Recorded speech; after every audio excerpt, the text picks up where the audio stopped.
Hello friends, welcome to the English notebook YouTube channel. इस session में Rajasthan APO exam के लिए हम लोग कुछ इंपॉर्टेंट क्वेश्चंस की प्रैक्टिस करने वाले हैं। मिसलेनियस क्वेश्चन है, यहाँ पर जितने भी जो टॉपिक्स ग्रामर और वोकैबुलरी से रिलेटेड जो क्वेश्चंस आपके एग्जाम में आ सकते हैं, किस तरीके के क्वेश्चंस आएंगे, कैसे आपको उनको हैंडल करना है, कैसे उनको क्वेश्चन को सॉल्व करना है, उन सभी चीजों की चर्चा हम इस सेशन में करेंगे। जैसा कि आप लोग जानते हैं कि डेली यहाँ पर मैं इवनिंग में एक क्लास आप लोगों के लिए लेकर आता हूं, जिसमें हम बेहतरीन से क्वेश्चन जो है वो आप लोगों को जो है प्रोवाइड करवाता हूं।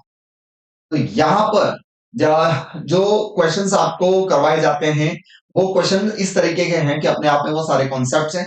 आपको एग्जाम में सेंटेंस की लैंग्वेज चेंज करके आपको उसी कॉन्सेप्ट पर बेस्ड क्वेश्चन पूछे जा सकते हैं। तो यहाँ पर हर एक क्वेश्चन को आप लोग अच्छे से पढ़ें, उसकी डिटेल एक्सप्लेनेशन में यहाँ पर आप लोगों को करवा रहा हूं। जो भी फैक्ट आपको नया लगे आप अपने नोट्स में भी उसको नोट डाउन कर सकते हैं, और किसी तरीके का कोई डाउट हो, कोई क्वेरी हो, तो आप डेफिनेटली आप कमेंट बॉक्स में, और हमारा जो व्हाट्सएप नंबर यहाँ पर डिस्क्रिप्शन बॉक्स में दिया हुआ है, उससे आप जो क्वेरी सॉल्व कर सकते हैं, अपने डाउट शेयर कर सकते हैं। तो चलिए बिना किसी देरी के हम लोग सेशन को स्टार्ट करते हैं। लेकिन एक बात और मैं कहना चाहूंगा कि अगर ये सेशन आप लोगों को अच्छा लग रहा है और आप लोगों को लगता है कि आप लोगों को थोड़ी सी भी इससे हेल्प मिल रही है, तो इन वीडियोस को अपने दोस्तों के साथ, दूसरे एस्पिरेंट्स के साथ जरूर शेयर करें। और चैनल को अभी तक सब्सक्राइब नहीं किया है तो चैनल को सब्सक्राइब जरूर करें। मेरा एक इंटेंशन है, ऑब्जेक्टिव है, मेरा एक लक्ष्य है कि आने वाले 6 महीने के अंदर राजस्थान में कोई भी बच्चा, पूरे इंडिया में कोई भी बच्चा तो किसी भी कंपेटिटिव एग्जाम की प्रिपरेशन कर रहा है, अगर इंग्लिश लैंग्वेज उसको पढ़नी है, इंग्लिश का ऑथेंटिक कंटेंट अगर उसको चाहिए, तो उसको इंग्लिश नोटबुक प्लेटफॉर्म पर उसको मिले। हर एक प्रॉब्लम, हर एक चीज यहाँ पर इस प्लेटफॉर्म के थ्रू मैं उसको प्रोवाइड करवाऊं। चलिए स्टार्ट करते हैं सेशन हमारा। देखो क्वेश्चन किस तरीके से पूछे जाएंगे, जैसा कि हम बात कर चुके हैं कि पहली बार मेंस जो है एपीओ का वो सब्जेक्टिव पैटर्न पर हो रहा है। तो हमारे पास में कोई प्रीवियस रिकॉर्ड नहीं है, लेकिन जो राजस्थान के दूसरे एग्जाम्स हैं उनको देखते हुए और इस एग्जाम का जो नेचर है उनको देखते हुए हम थोड़ा सा गैस कर सकते हैं, स्पेकुलेट कर सकते हैं कि क्वेश्चन किस तरीके से पूछे जा सकते हैं। तो उनकी प्रैक्टिस जो है वो हम लोग कर लेते हैं। यहाँ पर आपको एक डायरेक्शन मिलेगी कि identify the error in the following sentences and rewrite the grammatically correct sentence.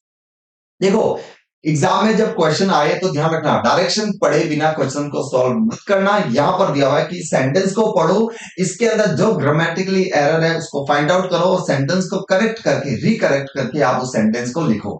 तो देखो मैं यहां पर एक तरीका आप लोगों को बता रहा हूं कि जैसे आपने सेंटेंस पढ़ा, we discussed about the issue in detail, तो हमें पता होना चाहिए कि जो वर्ब हमारे पास है डिस्कस, जो वर्ब हमारे पास है डिस्कस, डिस्कस का मीनिंग होता है कि आप लोग किसी बात पर चर्चा कर रहे हैं।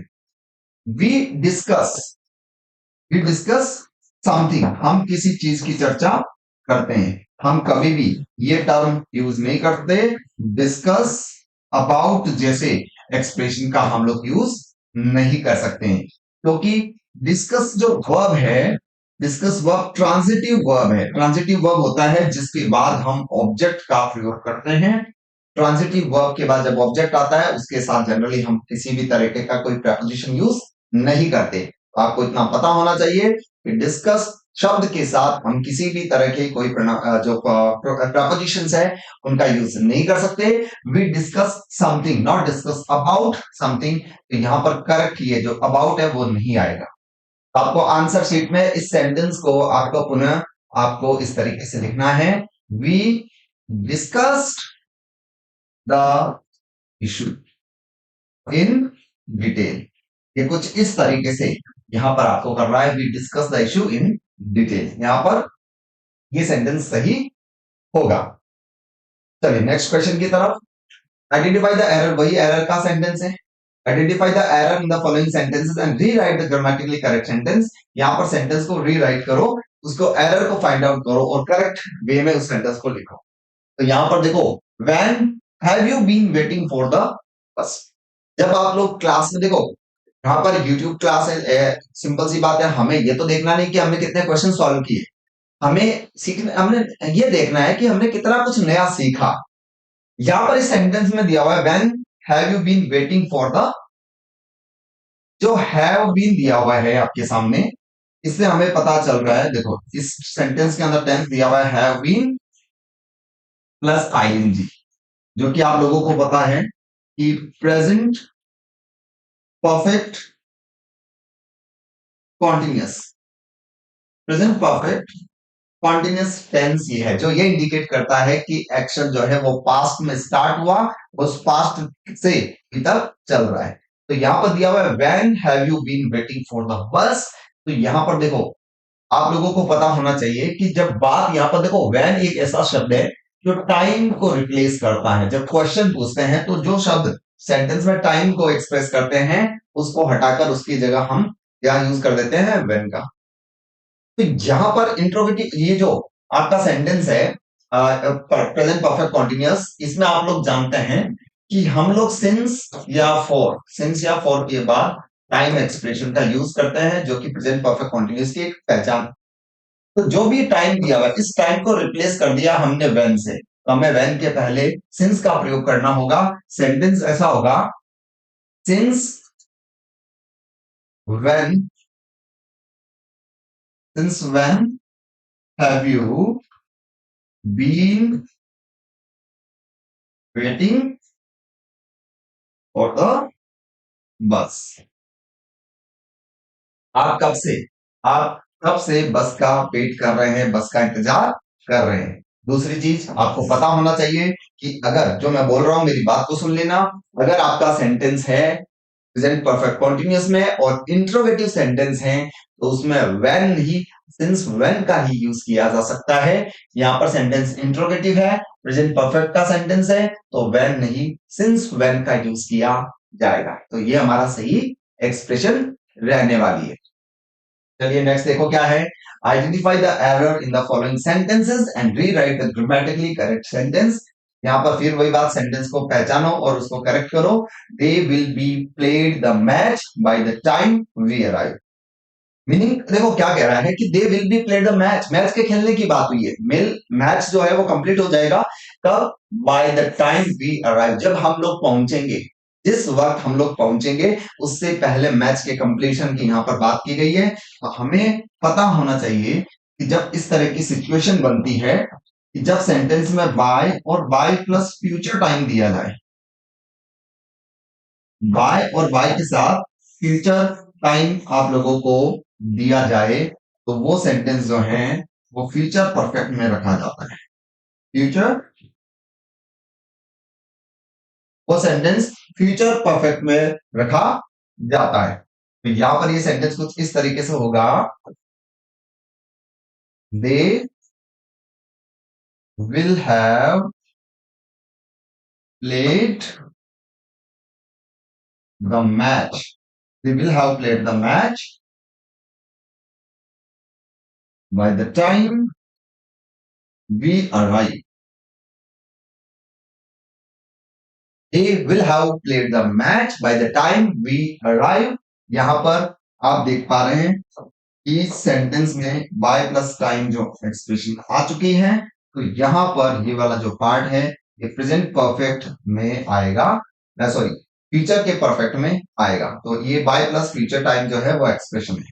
दूसरी चीज आपको पता होना चाहिए, जो टाइम क्लोज होती है उसमें कभी विल और शैल नहीं आता, इसलिए वी अराइव का यूज किया है, वी विल अराइव का यूज नहीं किया हुआ है। तो करेक्ट सेंटेंस हुआ बाय प्लस टाइम की वजह से फ्यूचर का परफेक्ट यहां पर हो गया। तो फ्यूचर परफेक्ट में आपको पता है कि विल हैव प्लस V3 का यूज किया जाता है, will have plus V3। Next देखो, identify the error in the following sentences and rewrite the grammatically correct sentence। A sudden change in weather was occurred, disrupting travel plans across the regions। पहले sense समझ लेते हैं। कहा है कि एक sudden change in weather occurred, मौसम में अचानक से बदलाव हुआ और उस बदलाव की वजह से, उस बदलाव ने क्या किया, सारे ट्रैवल प्लान जो हैं वो डिस्टर्ब कर दिए, बर्बाद कर दिए, खराब कर दिए। तो देखो sudden change in weather was occurred यहां पर दिया हुआ है, ठीक है। ये जो वर्ब है सिंपल सी बात है, ये जो चेंज जो है सडन चेंज इन, जो अकर शब्द है, ये अकर्ड जो है वो इंट्रांजिटिव वर्ब है। इंट्रांजिटिव वर्ब जिसके बाद ऑब्जेक्ट नहीं आता। तो इंट्रांजिटिव वर्ब का कभी पैसिव नहीं बनता, हम कहते हैं इट अकर्ड, ऐसा हुआ, ठीक है, ऐसा नहीं बोल सकते इट अकर्ड समथिंग, इसने कुछ क्रिएट किया। तो अकर वर्ब कोई चीज होती है, कोई चीज किया नहीं जाता, यहाँ पर अकर का मीनिंग होता है हैपन, इट हैपन्स। तो अकर वर्ब एक ऐसी वर्ब है जो इंट्रांजिटिव वर्ब है, और ये वर्ब जो है वो कभी भी पैसिव में पैसिव में नहीं हो सकती है। तो हम इस सेंटेंस को इस तरीके से लिखेंगे, sudden a sudden change in weather occurred. Sudden change in weather occurred. यहां पर occurred यानी प्रेजेंट सॉरी एक्टिव का सेंटेंस यहां पर आएगा, was occurred, ये पैसिव की वर्ब है जो कि गलत है, होगा a sudden change in weather occurred disrupting travel plans across the region। आपको कंप्लीट सेंटेंस लिखना है। चलिए नेक्स्ट की तरफ बढ़ते हैं। Identify the error in the following sentences and rewrite the grammatically correct sentence. She asked that if the new policy was implemented by the government. She asked, उसने क्या पूछा कि क्या गवर्नमेंट के द्वारा जो न्यू पॉलिसी जो है वो इंप्लीमेंट की गई है क्या। जब सेंटेंस आप पढ़ोगे, जब आप पढ़ते रहेंगे, चीजें नई नई सीखेंगे तो आपको एक्सपीरियंस आता रहेगा, और एक्सपीरियंस आता है अपनी गलतियों से। जब आप कोई चीज पढ़ते हैं, सीखते हैं, तो बहुत सारे मिस्टेक्स करते हैं, बहुत सारे एरर्स करते हैं आप, और उन एरर से ही आपको सीखने की जरूरत होती है। यहां पर दिया हुआ शी आस्क्ड, उसने पूछा, ये नरेशन का क्वेश्चन है। आपके एग्जाम में आप लोगों को पता है कि नरेशन के क्वेश्चन पूछे जाते हैं, और नरेशन में हम लोगों को पता है कि जब सेंटेंस होता है इंट्रोगेटिव, सेंटेंस होता है इंट्रोगेटिव, और उस इंट्रोगेटिव सेंटेंस में जो कंजंक्शन होता है वो इफ या वेदर का यूज किया जाता है। और जब सेंटेंस होता है असर्टिव, और असर्टिव सेंटेंस में आप लोग कंजंक्शन दैट का प्रयोग करते हैं। बहुत सिंपल सी बात है जो हमें पता है और होनी चाहिए, ठीक है। तो अब यहां पर हुआ कि इसने इफ भी लगा दिया, दैट भी लगा दिया, जो कि गलत है। अब सवाल यह है कि सर या तो आएगा इफ या आएगा दैट, हमें कैसा पता चलेगा कि दैट लगाकर सेंटेंस को सही करें या इफ लगाकर सेंटेंस को सही करें। तो हमें एक चीज पता होनी चाहिए कि जो आपका इंट्रोगेटिव सेंटेंस है इसमें रिपोर्टिंग वर्ब आस्क्ड आती है, ठीक है, आस्क्ड। और असर्टिव सेंटेंस जो है इसमें रिपोर्टिंग वर्ब है वो टोल्ड का प्रयोग उसमें किया जाता है। तो यहां पर आपको पता है आस्क है तो इंट्रोगेटिव है, तो इसकी वजह से इफ वाला ही पार्ट सही होगा। करेक्ट सेंटेंस होगा she asked if the new policy was implement or implemented by the government. अब देखो ऐसे क्वेश्चन थोड़े से लापरवाही में फिर भी गलत हो जाते हैं, अगर कॉन्सेप्ट पता होते हुए भी। हमें ये भी पता होना चाहिए कि पैसिव जब होता है तो पैसिव में वॉज वर्ब जो होता है उसके बाद में हम वर्ब की थर्ड फॉर्म का प्रयोग करते हैं। तो यहाँ पर she asked me if the new policy was implemented होगा, वाज इंप्लीमेंटेड, यहाँ पर इंप्लीमेंट दिया हुआ है। इंप्लीमेंट का मीनिंग होता है क्रियान्वित करना, कोई चीज अप्लाई करना, लागू करना। तो यहाँ पर एक तो हमें इफ लगाकर दैट हटाना है, ठीक है, और दूसरा हमें यहाँ पर इंप्लीमेंटेड का प्रयोग करना है। और जब आप एग्जाम में जब क्वेश्चंस करें तो आप एक काम कर सकते हैं कि जहां पर आपने करेक्शन किया है उसको अंडरलाइन भी इस तरीके से थोड़ा सा कर सकते हैं, ताकि उस एग्जामिनर का ध्यान उसके ऊपर जाए तो उन चीजों को बेहतरीन तरीके से समझे। नेक्स्ट हमारा question, identify the error. Hardly he had finished his meal when the phone rang. Hardly का मीनिंग होता है मुश्किल से ही उसने अपना मील खाना फिनिश किया था, तभी क्या हुआ, when the phone wrong, mobile की घंटी बजी। अब यहां पर देखो एरर जो है वो आप देखो हैड फिनिश दिया हुआ है, परफेक्ट टेंस में दिया हुआ है, ठीक है। एरर हुआ यहां पर हार्डली से हमने सेंटेंस की शुरुआत की, सेंटेंस जो है उसमें आ रखा है हार्डली, ठीक है। हमें एक चीज ध्यान रखनी है, हार्डली और स्केर्सली, अगर आता है तो उसके बाद जो सेंटेंस या क्लोज जो आती है उसको हम लोग व्हेन से कनेक्ट करते हैं, जो कि यहाँ पर दे रखी है।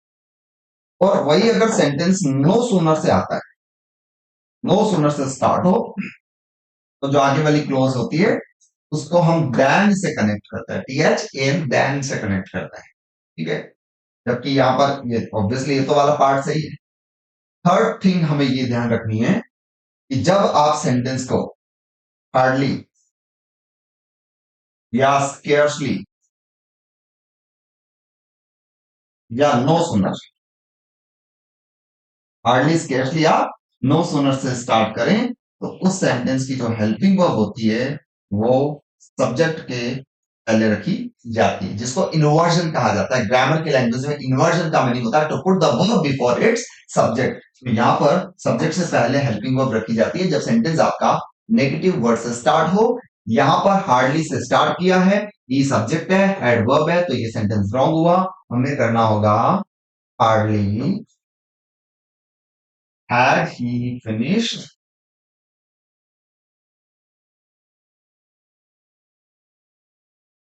his meal when the phone, हमने मुश्किल से ही हमने अपना डिनर अपना मील फिनिश किया था जब टेलीफोन की घंटी बजी। यहाँ पर सेंटेंस इस तरीके से हो गया, सब्जेक्ट से पहले हमने हेल्पिंग वर्ब लगा दिया। नेक्स्ट देखो, identify the error in the following sentences and read the grammatically correct sentence. He dare not speak his boss. उसमें इतना साहस नहीं है कि वो अपने बॉस से बात कर सके। यहाँ पर ये मॉडल का क्वेश्चन है, अगर आपने मॉडल के टॉपिक को ध्यान से पढ़ा हो तो देखो हमें पता होना चाहिए दो मॉडल्स है हमारे पास, डेयर और एक है नीड।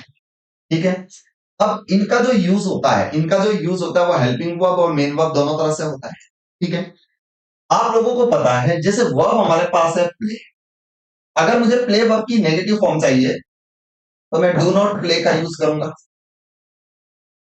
किसी भी मेन वर्ब को नेगेटिव अगर बनाना है तो उसके साथ हम डू या डज नॉट का प्रयोग करते हैं। तो प्ले वर्ब की नेगेटिव फॉर्म हो गई डू नॉट प्ले। लेकिन जैसे मॉडल आ गया कैन, और कैन की नेगेटिव फॉर्म चाहिए तो हम लोग क्या कर देंगे, कैन नॉट। लेकिन जो डेयर और नीड है ये दोनों तरीके से यूज किए जा सकते हैं। जब हमने यहां पर डेयर नॉट का यूज किया तो आपको पता है जब डेयर नॉट या नीड नॉट लिखते हो तो जब इनका जो यूज होता है वो एज अ मॉडल हो रखा है, इसका यूज मॉडल की तरह हुआ है। और जब मॉडल के बाद कोई भी वर्ब आती है वो बेस फॉर्म में आती है, के बाद हम टू प्लस V1 का यूज नहीं करते। ये स्ट्रक्चर कुछ इस तरीके से रहता है, तो सही सेंटेंस होगा कि they are not, he dare not speak against his boss। उसमें इतना साहस नहीं है कि वो अपने बॉस के अगेंस्ट बात कर सके, क्योंकि यहाँ पर डेयर नॉट का यूज एक मॉडल की तरह हुआ है जिसका यहाँ पर उसके बाद में टू का यूज नहीं किया जा सकता। नेक्स्ट है the teacher gave a creditable और credible explanation for the theory. यहां पर दिया हुआ है देखो, rewrite the choosing the appropriate expression to form a meaningful sentence. दो एक्सप्रेशन यहां पर दी हुई है, आपको ये चेक करना है कि इन दोनों में से कौन सा वर्ड इस कॉन्टेक्स्ट में सटीक है और उस वर्ड के साथ में आपको सेंटेंस लिखना है। तो हमें सबसे पहले इनके मीनिंग की जरूरत होगी, इनके मीनिंग हमें जानना है। तो क्रेडिबल शब्द दिया हुआ है, क्रेडिबल, क्रेडिबल का मीनिंग होता है ट्रस्टवर्दी, ट्रस्टवर्दी, इस पर विश्वास कर सके। और जो शब्द दिया हुआ है क्रेडिटेबल, क्रेडिटेबल शब्द दिया हुआ है, क्रेडिटेबल का मीनिंग होता है worthy of praise, worthy of praise, praise करने लायक, तारीफ के योग्य है। तो यहां पर देखो, टीचर गेव अ क्रेडिटेबल और credible explanation for the theory. Teacher जो है वो किसी चीज की थियरी दे रहा है, तो वो थियरी कैसी होगी, तारीफ करने लायक या ट्रस्टवर्दी। ऑब्वियसली ऐसी थियरी जो लोग विश्वास कर सकें। क्रेडिबल जो है वो सही एक्सप्रेशन होगी। यहां पर हम सेंटेंस को इस तरीके से लिखेंगे, the teacher gave a creditable explanation for the kid. ये इस तरीके से सेंटेंस खुद सही हो जाएगा।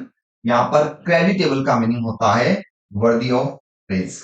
आपने कोई अच्छा काम किया, उसके लिए आपको तारीफ मिले तो आप क्रेडिटेबल हुए, जबकि कोई बात अगर विश्वास करने लायक हो तो क्रेडिबल।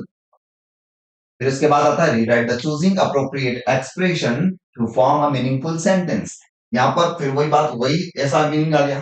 दो प्रोसिक्यूटेड एंड प्रोसिक्यूटेड दो टर्म्स आ गए, और आप लॉ फील्ड से हैं, तो जो दोनों ही टर्म्स हैं वो उनके मीनिंग्स आप लोगों को डेफिनेटली पता है। प्रोसिक्यूट का मीनिंग होता है किसी को हैरेस करना, किसी को मिसट्रीट करना, ठीक है, प्रोसिक्यूट करना, prosecute mistreat.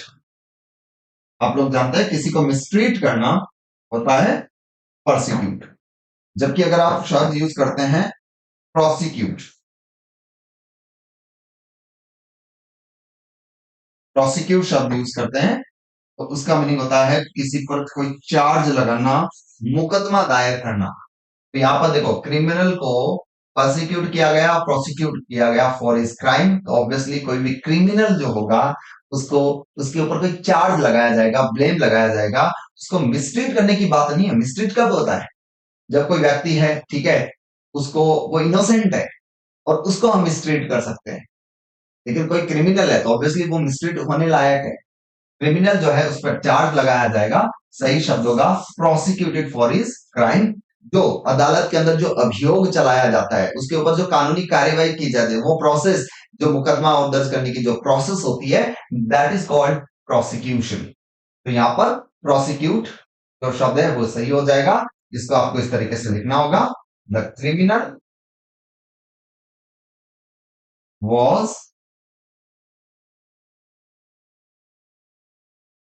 prosecuted for his crime। तब जैसा सही हो जाएगा। नेक्स्ट देखो, Shelly's father goes to church every Sunday. Determiner आप लोगों के सिलेबस में है, डिटर्मिनर से रिलेटेड ये क्वेश्चन है और काफी अच्छा क्वेश्चन है। ध्यान रखना, इस तरीके के क्वेश्चन एग्जाम में आते हैं। जहां भी डिस्क्रिप्टिव क्वेश्चंस की बात आती है, इस तरह के क्वेश्चंस डेफिनेटली पूछे जाते हैं। यहां पर कहा गया है शैलीज फादर, शैली की जो फादर हैं वो चर्च जाते हैं एवरी संडे, हर संडे को चर्च जाते हैं। अब देखो यहां पर एक कॉन्सेप्ट बता रहा हूं, जैसे मैं बात करता हूं यूनिवर्सिटी की, मैं बात करता हूं चर्च की, मैं बात करता हूं टेंपल की, मैं बात करता हूं स्कूल की, मैं बात करता हूं प्रिजन की। ये जो भी बिल्डिंग्स है, अगर यहाँ पर इन ये बिल्डिंग्स जिस पर्पस से, जिस उद्देश्य के साथ में बनाई गई है, उसी उद्देश्य से अगर आप वहां जा रहे हैं तो उसको प्राइमरी पर्पस कहते हैं। इसको प्राइमरी पर्पस कहते हैं। वो जो पर्पस आप जहां जा रहे हैं, अगर जाने का उद्देश्य वही है जिस उद्देश्य के लिए वो बिल्डिंग बनी है, तो उसको प्राइमरी पर्पस कहते हैं। और उस कंडीशन में उसके पहले कोई भी आर्टिकल नहीं आता है। लेकिन अगर जाने का उद्देश्य कुछ दूसरा है, सेकेंडरी है, अगर जाने का उद्देश्य कोई दूसरा है, सेकेंडरी है, तो हम वहां पर आर्टिकल द का यूज करते हैं। अगर मैं कहूं कि एक क्रिमिनल है, जिस क्रिमिनल को जेल भेजा गया, तो जेल जाना क्रिमिनल का प्राइमरी पर्पस है, इसके साथ कोई आर्टिकल नहीं आएगा। लेकिन मैं कहूं कि एक प्रोफेसर को जेल भेजा गया लेक्चर देने के लिए, तो लेक्चर देना जेल प्रोफेसर का जो है, प्रोफेसर का जेल जाना जो है वो प्राइमरी पर्पस नहीं, कोई दूसरा यहाँ पर सेकेंडरी पर्पस है। तो इस वजह से यहाँ पर आर्टिकल द आएगा। मंदिर में आप पूजा करने के लिए, प्रे करने के लिए जा रहे हो, तो प्राइमरी पर्पस नो आर्टिकल। लेकिन टेम्पल या जो मंदिर है उसमें आप किसी दूसरे काम से जा रहे हो, दीवार सही करने, पंखा सही करने के लिए आप जा रहे हो, तो आर्टिकल द लगता है, सेकेंडरी पर्पस हुआ। तो यहाँ पर शैली के फादर संडे को चर्च जाते हैं, तो ऑब्वियसली संडे को प्रे करने के लिए जाता है, तो प्राइमरी पर्पस है, तो आर्टिकल द नहीं आएगा। सेंटेंस ये होगा, Shelly's father goes to church every Sunday। Every Sunday, sentence कुछ इस तरीके से सही होगा। नेक्स्ट देखते हैं, French are famous for their food. Grammatically correct sentence हमें चाहिए कि जो फ्रांस के लोग होते हैं वो अपने फूड के लिए फेमस होते हैं। तो सिंपल सी बात हमें पता होना चाहिए कि the plus adjective, the plus adjective जो होता है वो पूरे ग्रुप को वो पूरे ग्रुप को रिप्रेजेंट करता है। द प्लस एडजेक्टिव पूरे ग्रुप को रिप्रेजेंट करता है। जब आप बात कर रहे हैं द रिच की, जब बात करते हैं द रिच, तो द रिच का मीनिंग होता है all the rich people. The rich का meaning all the rich people, सभी अमीर लोग। जब आप बात करते हैं द पुअर, तो द पुअर का मीनिंग हुआ all the poor people, all the poor people, सभी गरीब लोग। जब आप बात करते हैं सभी अंधे लोग, तो द ब्लाइंड। तो वैसे ही जब आप सभी फ्रांस के लोगों की बात कर रहे हैं तो आप सही टर्म यूज करेंगे the French. The French are famous for their food. France के लोग जो है वो अपने फूड के लिए फेमस है। तो यहाँ पर द फ्रेंच सही एक्सप्रेशन होगा। नेक्स्ट है select the correct phrasal verb and rewrite the sentence. देखो फ्रेजल वर्ब भी एग्जाम में है, ठीक है। तो क्वेश्चन इस तरीके से कुछ आएगा, आपको एक सेंटेंस देगा जिसमें दो फ्रेजल वर्ब देगा। एक फ्रेजल हो सकता है दोनों के मीनिंग बनते हो, और हो सकता है एक फ्रेजल वर्ब का मीनिंग बनता हो दूसरा गलत हो। तो आपको उस कॉन्टेक्स्ट के अकॉर्डिंग सही फ्रेजल वर्ब ढूंढनी है। यहां पर कहा गया आई कैम अक्रॉस और God across N old diary in the attic. अब देखो select the correct phrasal verbs, phrasal verb को लिखो and rewrite the sentence, sentence को दोबारा। तो आपको करना क्या है, यहां पर देखो कैम अक्रॉस का मीनिंग होता है meet by chance. Came across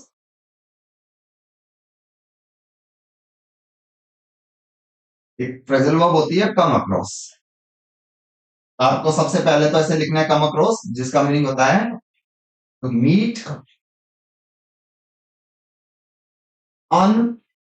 unexpectedly. अगर गलती से बाई चांस सडनली आपकी मुलाकात किसी से हो जाए तो उसको हम लोग बोलते हैं कम अक्रॉस। तो आपको इसी सेंटेंस को दोबारा ऐसा लिखना है कि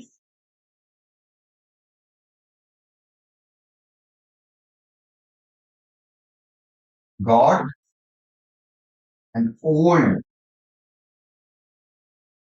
डायरी, सॉरी इसको ऐसे लिखेंगे he unexpectedly, he unexpectedly got an old diary in the attic. उसको एटिक में एक ओल्ड डायरी मिली सडनली। तो इसको दोबारा इसके मीनिंग को लिखना है आपको, ठीक है। कम अक्रॉस का मीनिंग होता है मीट बाय चांस, सडनली किसी से मुलाकात होना। नॉन लिविंग थिंग के लिए आप ऑब्वियसली वो मिली है तो गेट आपने किया, आपने लिखा ही अनएक्सपेक्टेडली गॉड, उसको अचानक से, ठीक है। तो एक पुरानी सी डायरी जो है वो एटिक में मिली। और एटिक क्या होता है आप लोगों को पता है, घर में जो ऊपर एक स्लैब होता है जिसमें आप सामान रखते हैं उसको एटिक कहा जाता है। नेक्स्ट है शी लुक्ड आफ्टर और took after her younger brother while her parents were away. देखो एक फ्रेजल वर्ब है हमारे पास लुक आफ्टर। लुक आफ्टर का मीनिंग होता है केयर, और एक होता है टेक आफ्टर। टेक आफ्टर का मीनिंग होता है रिजेंबल, किसी की शक्ल किसी से मिलना। आपकी शक्ल आपके भाई से मिलती है तो वो टेक आफ्टर होता है। अब यहां पर जब आप आंसर लिखेंगे तो आंसर लिखते वक्त सबसे पहले तो आप लोग ये लिखेंगे, यहां पर इसका सही मीनिंग क्या होगा। सिंपल सी बात है, जब उसके पेरेंट्स बाहर होते हैं तो वो अपने यंगर ब्रदर की देखभाल करती है। सबसे पहले आपको ये फ्रेजल वर्ब इस तरीके से लिखनी है, लुक आफ्टर, जिसका मीनिंग आप लिख दोगे टू केयर, देखभाल करना। और यहां पर फिर इसी सेंटेंस को रीराइट कर देंगे, she cared her younger brother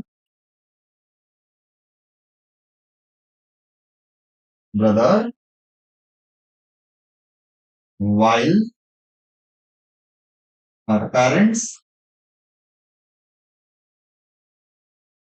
were away।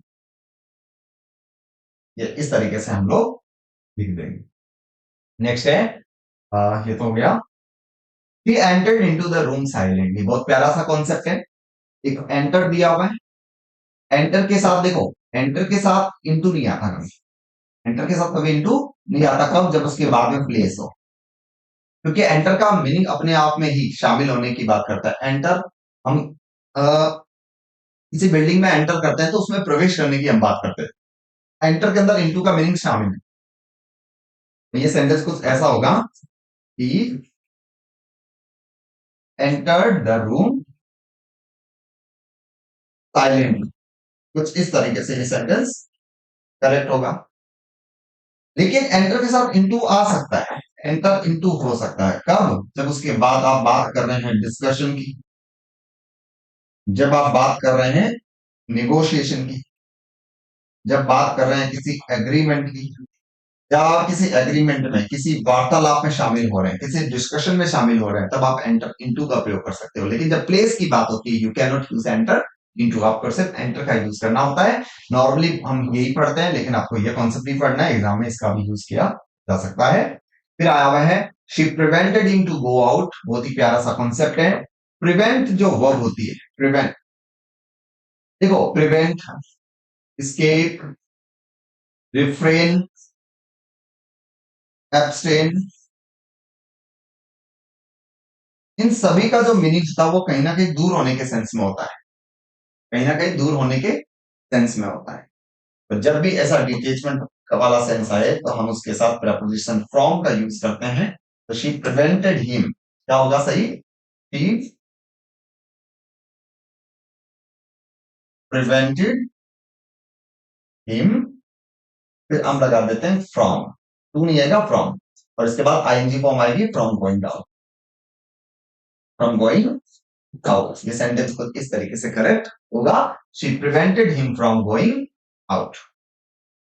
ठीक है। और हमें एक चीज और पता होनी चाहिए कि कोई भी जो प्रपोजिशन होता है, उस प्रपोजिशन के बाद आने वाली जो वर्ब होती है वो आईएनजी फॉर्मेट में रहती है। प्रपोजिशन के बाद आने वाली वर्ब आईएनजी फॉर्म में रहती है। She prevented him from going out. फिर आया हुआ है she wrote the letter with pen. देखो यहां पर इस पे फोकस करना, मैं एक्सप्रेशन लिख रहा हूं, देखो she wrote the letter with a pen होता है, ठीक है, she wrote the letter with a pen. और एक she wrote the letter in pen होता है। अब दोनों में डिफरेंस क्या है वो समझ लो। जब मैंने लिखा she wrote a letter with a pen, instrument को इंडिकेट करता है, इंस्ट्रूमेंट, ये इंडिकेट करता है इंस्ट्रूमेंट, किस चीज की हेल्प से आपने लेटर लिखा। और यहां पर जब इन पेन यूज करते हैं तो ये लिखने का माध्यम, मीडियम को शो करता है। ठीक है, हमें इतना ध्यान रखना है कि विद अ पेन, आर्टिकल होने पर with a pen, without article हम इन पेन का यूज करते हैं। वैसे ही राइट इन इंक होता है, एग्जाम में राइट इन इंक का भी पूछा जा सकता है, राइट इन इंक होता है। ये भी वाली कंडीशन आपको ध्यान रखनी है। She wrote the letter with ink, with ink नहीं, she wrote the letter in ink होता है। वैसे ही she wrote the letter with a pen और इन पेन। तो आप इस सेंटेंस को इस तरीके से लिखेंगे, she wrote the letter with a pen. ये वाला सेंटेंस कुछ इस तरीके से सही होगा। नेक्स्ट देखो, ही पोस्टपोन द मीटिंग, यहां पर कहा गया है rewrite the sentence using suitable phrasal verb. यहां पर इस सेंटेंस के अंदर फ्रेजल वर्ब का यूज करके हमें सेंटेंस को लिखना है। यहां पर शब्द दिया हुआ है पोस्टपोन, हमें पता होना चाहिए कि एक फ्रेजल वर्ब होती है, देखो कॉल ऑफ, कॉल ऑफ का मीनिंग होता है टू कैंसल, कॉल ऑफ का मीनिंग होता है टू कैंसल। और एक होता है put off, put off, put off का मीनिंग होता है टू पोस्टपोन, पुट ऑफ का मीनिंग होता है टू पोस्टपोन। कोई चीज स्थगित कर दी जाती है तो पुट ऑफ, और कैंसिल कर दी जाती है तो कॉल ऑफ का यूज करते हैं। पोस्टपोन की बात हुई है, सही टर्म होगा कि put off the meeting, he put off the meeting. ये इस तरीके से सेंटेंस सही होगा। नेक्स्ट देखते हैं, despite of his expertise he faltered under pressure. भाई उसके उस फील्ड में एक्सपर्टीज थी लेकिन फिर भी वहां पर वो प्रेशर में आकर वो फेल हो गया। तो यहां पर देखो शब्द दिया हुआ डिस्पाइट, डिस्पाइट के साथ में ऑफ नहीं आता, करेक्ट होता डिस्पाइट। इन देखो डिस्पाइट समथिंग होता है तो यहां पर डिस्पाइट के साथ ऑफ नहीं आएगा, सही टर्म होगा despite his expertise he faltered under pressure. इस तरीके से सेंटेंस करेक्ट होगा। यहाँ पर despite his expertise he faulted under pressure हो जाएगा। नेक्स्ट है देखो, if you had trained harder you can have won the race. ये सेंटेंस कंडीशनल सेंटेंस है और यहाँ पर हैड प्लस वी थ्री दिया हुआ है। हमें पता होना चाहिए कि कंडीशनल सेंटेंस में अगर हैड प्लस वी थ्री है तो आपकी जो मेन क्लोज होती है उसमें आप लोग would have plus V three का आप लोग यूज करते हैं। तो यहाँ पर करेक्ट जो सेंटेंस रहेगा वो कुछ इस तरीके से होगा, if you had trained harder you would have won the race. Sentence कुछ इस तरीके से करेक्ट होगा, हैड प्लस वी थ्री है तो would have plus V three का प्रयोग कर दिया जाएगा। और फिर है he can be able to finish all the work. कुछ क्वेश्चन जो है वो कॉमन सेंस भी हो जाते हैं, अगर आप कॉमन सेंस अगर अप्लाई करते हैं, कॉमन सेंस लगाते हैं तो भी वो क्वेश्चन आप सही कर सकते हैं। ठीक है, ये यहाँ देखो, यहां पर हमें पता होना चाहिए देखो कि जब आप बात करते हैं वो यस कैन जो वर्ब है देखो मॉडल है, कैन का मीनिंग होता है एबिलिटी को शो करता है, कैन एबिलिटी को शो करता है। फिर हमने वापस बी एबल टू लगा दिया, बी एबल टू लगा दिया, तो यहां पर ये चीज सुपरफ्लूस हो गई। मतलब एक ही मीनिंग को कन्वे करने के लिए हमने दो एक्सप्रेशन यूज कर दी। सेंटेंस गलत है, या तो कैन आएगा या बी एबल टू आएगा। तो अब हम लोग क्या कर देंगे, इसको सही करना है हमें। तो हम या तो इसको ऐसे लिखेंगे कि can finish all the work by himself, या पर कुछ इस तरीके से आएगा।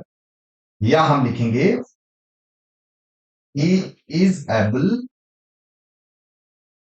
to finish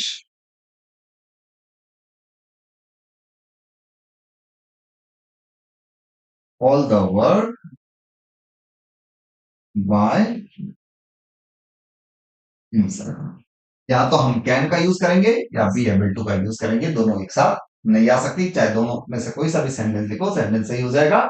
और सेकंड लास्ट क्वेश्चन आ गया, rewrite using the appropriate expression. Okay, फिर वही बात कि यहाँ पर कंप्राइज दे दिया, कंपोज ऑफ हो गया, दोनों का जो मीनिंग होता है वो होता है मेड ऑफ, कोई चीज किसी से बनी हुई है। कंप्राइज का मीनिंग होता है कि इसके अंदर क्या क्या शामिल है, कंसिस्ट ऑफ, कंसिस्ट ऑफ कोई चीज क्या क्या शामिल है।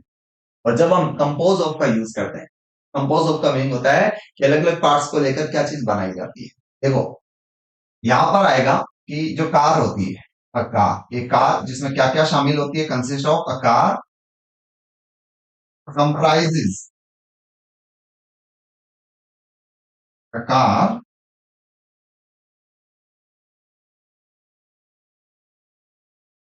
comprises an engine, gearbox and wheels। एक तो ये हो गया, लेकिन वही अगर मैं इस तरीके से इस ऐसे लिखता कि एन इंजन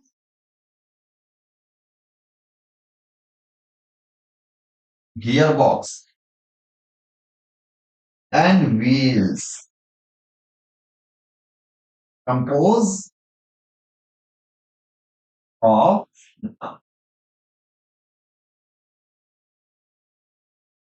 यहां पर देखो इससे तो कार बनी है लेकिन कार के अंदर ये शामिल है तो सही सेंटेंस यहाँ पर कंप्राइज से हम लोग बना देंगे, a car comprises an engine, gear box and wheels. और एक चीज और ध्यान रखनी है कि कंप्राइज के साथ हमें प्रेपोजिशन ऑफ का यूज नहीं करना होता है। और एक लास्ट है, identify the error in the following sentences and rewrite the grammatically correct sentence. How long it takes to travel from Chennai to Trichy by train. कई बार इतने सिंपल क्वेश्चन पूछ लिए जाते हैं कि अगर ध्यान नहीं करें, इतने कैजुअली वो क्वेश्चन होते हैं जिनको लापरवाही से गलत कर देते हैं स्टूडेंट। तो हमें बहुत सिंपल सी बात ध्यान रखनी है। हाउ लॉन्ग आया हुआ है, पीछे क्वेश्चन मार्क है, इंट्रोगेटिव है, और इंट्रोगेटिव सेंटेंस के अंदर हेल्पिंग वर्ब सब्जेक्ट से पहले आती है, इसमें हेल्पिंग वर्ब अवेलेबल नहीं है। कुछ ये इस तरीके से लिखेंगे, how long does it take, how long does it take to travel from Chennai to Trichy by train. तो इस तरीके से हो गया। अब देखो बात सुनो, इसमें एरर कुछ ऐसे भी हो सकती है कि जब आपने हेल्पिंग वर्ब चाहिए थी नहीं, तो आपने डज इंट्रोड्यूस किया। कई बार हम लापरवाही में डज इट टेक्स ऐसा भी हम लोग कर देते हैं, जो कि गलत है। आपको डज इट टेक का यूज करना है, डज इट टेक। यानी जो आपकी डू डज आ गई तो उसके बाद वर्ब की बेस फॉर्म आती है, उसमें किसी तरह की एस या ईएस वाली फॉर्म नहीं आती। तो ये सेंटेंस कुछ इस तरीके से रहेगा। तो ये हमारे कुछ बेहतरीन से क्वेश्चन थे। उम्मीद है कि आप लोगों को समझ में आए हैं। एक्सप्लेनेशन जो कराई है आप लोगों ने समझा है। डेली जो प्रैक्टिस चलती रहेगी तो ये क्वेश्चन रिवीजन होते रहेंगे, ठीक है। तो इसमें आपको बहुत कुछ आपको इन फ्यूचर सीखने को मिलेगा। तो आज के लिए इतना ही। इसकी जो पीडीएफ है वो मैं टेलीग्राम चैनल पर शेयर कर दूंगा, टेलीग्राम ज्वाइन कर लेना, ठीक है, जिसकी लिंक मैं डिस्क्रिप्शन बॉक्स में डाल दूंगा। और एक इन्फॉर्मेशन जरूर है कि बैच अगर आप ज्वाइन करना चाहते हो तो हमारा जो रिकॉर्डेड बैच अवेलेबल है वो जो हमारी एप्लीकेशन है द इंग्लिश नोटबुक उस पर अवेलेबल है। और एक हमारी फ्री टेस्ट सीरीज भी चल रही है। जो एप्लीकेशन के अंदर आप जो टेस्ट वाला जो फ्री टेस्ट वाला जो सेक्शन है इसके अंदर आप जब क्लिक करेंगे तो राजस्थान एपीओ वाली टेस्ट सीरीज के अंदर जब सब्जेक्टिव वाले ऑप्शन पर टिक करेंगे तो आपको वहां पर जो पेपर है वो अपलोडेड आपको वहां पर मिलेगा। और आप उसको उस प्रिंट आउट लेकर उसको उसके आंसर्स लिखकर आप मुझे इस व्हाट्सएप पर जब शेयर करेंगे तो मैं आपकी जो आंसर शीट चेक करके आपको वापस शेयर करूंगा। और जिसमें जो भी डिस्कशन की चीजें होगी वो चाहे तो हम टेलीफोनिकली भी कर सकते हैं। चलिए आज के लिए इतना ही। जय हिंद, जय भारत।